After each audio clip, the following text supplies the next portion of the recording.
Hey there, friends and enemies, JoPaWrites here again, and Bungie did something a bit different with the artifact this season, changing the unlockables from mods to perks, meaning you don't have to equip them on your armor any longer, as well as allowing you to have all 12 unlocked available at any given time, so you don't have to swap them back and forth. Now, if you want to unlock different perks, what you do is you reset your artifact for free, and they will be available to choose and switch them up at any given time. Now, one of the other major changes that we've seen is that specific abilities have been targeted by these perks. Mainly this season, the Firebolt grenades, which are grenades that have long been underwhelming in Destiny 2 across PvE and PvP. Although I have used them to great effect in PvP at times, but they're just never been the meta. So I was interested in trying to make a build around these and seeing whether they are actually as good as Bungie wants them to be. Now, one thing to keep in mind, you really don't want to do this on your Warlock just because the Starfire build with the fusion grenades is just so much better. So I decided to do this on my Titan instead. And yeah, it all starts with the artifact perk random firebolts. When you have firebolt grenades equipped, gain a second grenade charge, which is nice. You also have flare up. Firebolt grenades apply more scorch stacks. Damaging a combatant with a firebolt grenade spawns a fire sprite nearby. And those fire sprites are very, very good, and that's a big part of what this build is all about. And why you might not really love firebolt grenades, but they definitely get the job done. And I was pleasantly surprised that this was as effective as it ended up being. You also have Solar Surge. Collecting a fire sprite gives you armor charge, which is nice. And then finally, I have my authorized mods for my grenades as well as solar. Those are very, very important as well. Now, making sure that your solar mods only cost one is going to play a lot into this build later on. But let's jump into what I have on my Titan. So I'm actually rocking the hammer strike melee instead of the throwing hammer, and that's because I didn't go with a melee build. I really wanted to focus on my grenades. Plus, I can use my hammer strike to actually stun unstoppable champions. That's just something to keep in mind, and one thing that I really, really like. The other thing, I was obviously rocking the Firebolt grenade. Having two of those is nice. And then my aspects are Roaring Flames, Final Blows with solar abilities, increase the damage of your solar abilities. So this is really a nice pairing where I kind of spam my Firebolt grenade and my shoulder charge, and each of them is going to increasingly do more damage. I also have Soul Invictus. This plays into my exotic choice because solar ability Final Blows, Hammer of Soul Impacts, and defeating scorched targets creates sunspots. So essentially, I'm going to use the Phoenix Cradle Leg Armor. Soul Invictus lasts twice as long. Allies who pass through your sunspot are granted Soul Invictus. And Solar Restoration. This is very great for staying alive as much as possible if you want to have a survivability build, but it's also really nice to generate your abilities back all the time, right? You can stay in your Soul Invictus when you're using your super to generate that constantly. You can use it to heal pretty consistently and regenerate your abilities. As far as my fragments go, I'm using Ember of Singeing, so my class ability recharges faster when you scorch targets. I've got Ember of Ashes. You apply more scorch stacks to targets. That's really good.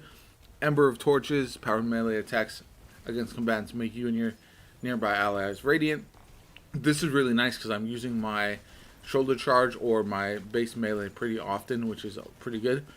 And then you've also got Ember of Searing. Defeating scorched targets grants melee energy and creates a fire sprite. Again, I want those fire sprites as often as possible because it is going to help with my ability regeneration, plus healing, all that kind of good stuff. Now, as far as my weapons, I'm actually rocking the Perpetualis, which is the new Strand auto rifle. This I was just throwing on because I do have it crafted and I wanted to level it up, so I'm not really worried about this slot. You can use whatever you want. I also was using it for overload champions if I needed to, although you can also stun overload champions with other options as well, or you can use your solar radiant effects for barrier champions, and you can use the ignition effects for unstoppable. So that all comes in handy when you're stunning champions. So essentially you can stun any type of champion with this build if you would like. I'm also rocking Prometheus Lens. This is really good and underrated now, especially with the catalyst that has incandescent. When they changed that, it made this weapon way better. And trace rifles are actually in a really good spot. If I wasn't facing a piece of content that had champions in it, I would actually swap my auto rifle to another special, because double special builds with trace rifles are very, very effective right now. And I think I would toss on maybe a Riptide or something like a fusion rifle with chill clip, something like that, because I think it would pair very well together. And that's just something that you can keep in mind if you're generating enough ammo. So I actually like that quite a bit. For this, I'm also rocking fixed odds with incandescent. Now, the reason I'm running this is because the content that I'm taking on, one of them, the bosses, is actually a tormentor, so I like machine guns against tormentors. It also has incandescent to spread scorch stacks, and I can take on the Hydra boss as well with it. So it's just kind of an all-in-one nice weapon to use for this particular instance. You could also throw on a solar rocket launcher or solar grenade launcher if you wanted, but having it be solar makes your mod choice a little bit easier and allows you to kind of simplify everything there. As far as my mods, I am rocking Ashes to Assets, Strand Siphon, and Harmonic Siphon. That way I can generate orbs as much as possible. Also going to rock Firepower, Momentum Transfer, and then a second Firepower. Again, I want to generate as many orbs as possible, so I'm tossing my grenades fairly often, getting kills with those, and generate orbs of power. Then we've got your solar reserves. Again, because I'm rocking a solar energy weapon and a solar power weapon, it comes in handy to have the extra reserves, and it works for both weapons, which is nice. Then we've got arc resistance. Again, the content I was taking on for this video was extra arc damage from enemies, so that's why I tossed on arc resistance. And then we've got sniper damage resist, though you can throw it on however you want. If you're in the thick of it and you want to throw on a melee resist, something like that, it's very, very nice. So I'm also rocking double solar weapon surge. I sometimes run triple, but for this build I really didn't feel the need, so I also threw on solar holster. Gradually reloads your stowed solar weapons over time. This is really nice for machine guns, especially because I can swap between my Prometheus Suns and my fixed odds pretty consistently, and both of them will have a bunch of the ammo back. So I like that combination a lot, and it works out very, very well. That's why I throw on the holster, because while I'm on the go, I can constantly have ammo and not have to worry about that. Then we've got Reaper, Bomber, and Distribution as my final ones. So again, all of this is going to be generating orbs of power. That's what Reaper is there for. Distribution, so I can get my abilities back faster and when I use my class ability, and also reducing my grenade cooldown when using your class ability. I want my grenade uptime to be as max as possible, and you'll see that in the gameplay. I'm running it pretty consistently, and overall I just really like this build.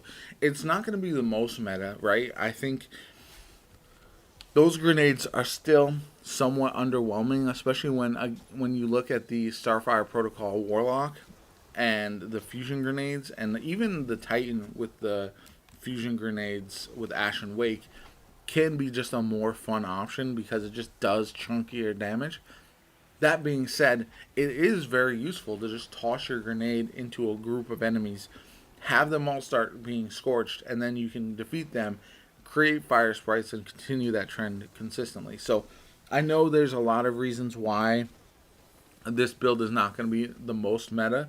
However, it is a lot of fun. They are useful if you want to toss them on. And if you have a favorite solar build that you've been just rocking whatever grenade on and it doesn't matter, try the Firebolt grenade out for sure. It's very fun, and I think with the artifact perks, it does work pretty well, so keep that in mind. Anyway, if you enjoyed the video, hit that like button, subscribe to the channel if you haven't. Helps me out tremendously, shows you want to see more content like this from me in the future. My name is JoPa. I hope you have a good one, and I'll catch you all later.